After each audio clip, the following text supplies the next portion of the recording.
migrant workers. We live in small houses near the grape fields. They're just outside town. And when all the grapes are picked, you'll need white? Jimmy, please, mind your manners. Why don't you invite Roman to work with Jack, Tommy, and you on your geography project? That's not fair, Miss Nichols. We started our project weeks ago. It's too late to add someone new. I don't think it's too late. Emily, would you like to join our group? Sure, thanks. Thank you, Beth. But before we get to work, we have a surprise guest visiting our classroom. Who? His name is Mr. Cesar Chavez. He's going to speak to us about the important work he is doing. Cesar Chavez. My dad talks about him all the time.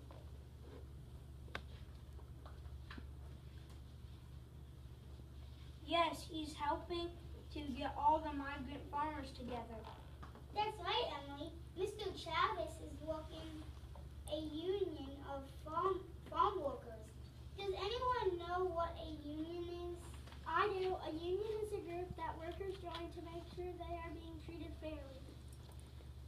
My dad says unions just make trouble for the farmer owners.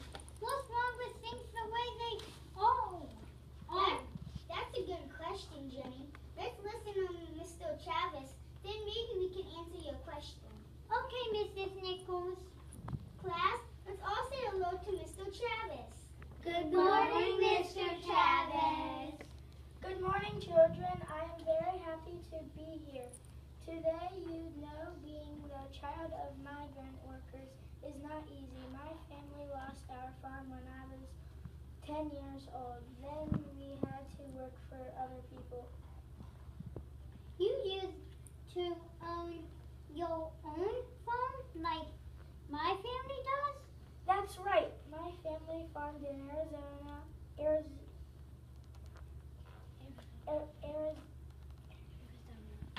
Arizona for more than 50 years, but times got very hard for us. When I was a boy, we lost our land. That's when we came to California. Why are things so hard? During the 1920s and 1930s, jobs were very hard to find. Many people were poor and hungry. Many people lost their homes and farms. Many children like me had to work to help their families. Did you go to school? I went to more than 30 schools.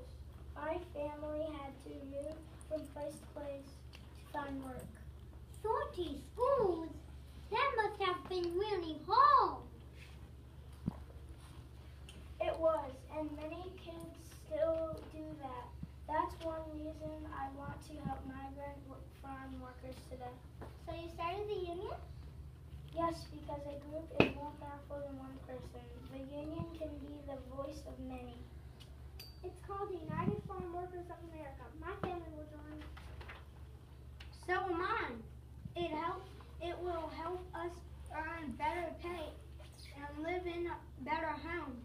And be able to go to doctors when we're sick. We'll be able to get better education too. I'm glad you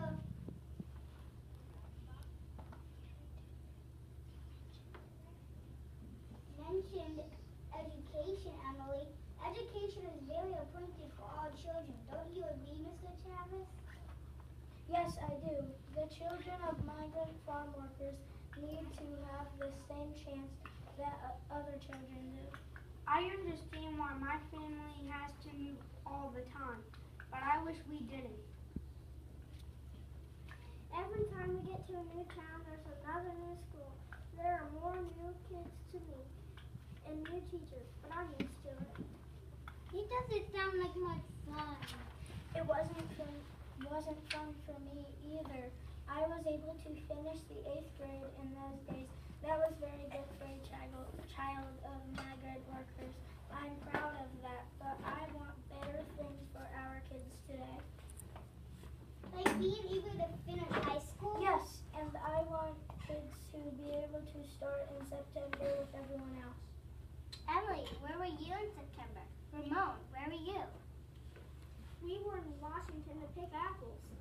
was in Arizona. My family was picking onions. There was no time to go to school. We needed to help our parents with the picking. But we'd like to be a part of your school, even if we don't stay that long. Thank you, Ramon and Eric. You said that better than I could.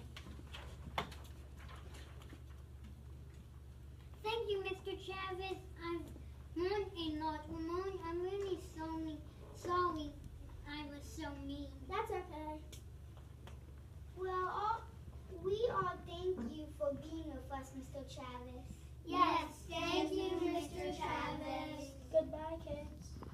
Okay, class, it's time to start back to your geography project. Ramon, Yes? did you say you lived in Washington? Yes, we go there every September for the apples. It's beautiful. There are lots of hills. And there is a big lake not too far away. Can you show me on the map? Sure. Emily, you lived in Arizona. Could you show us where? I'd love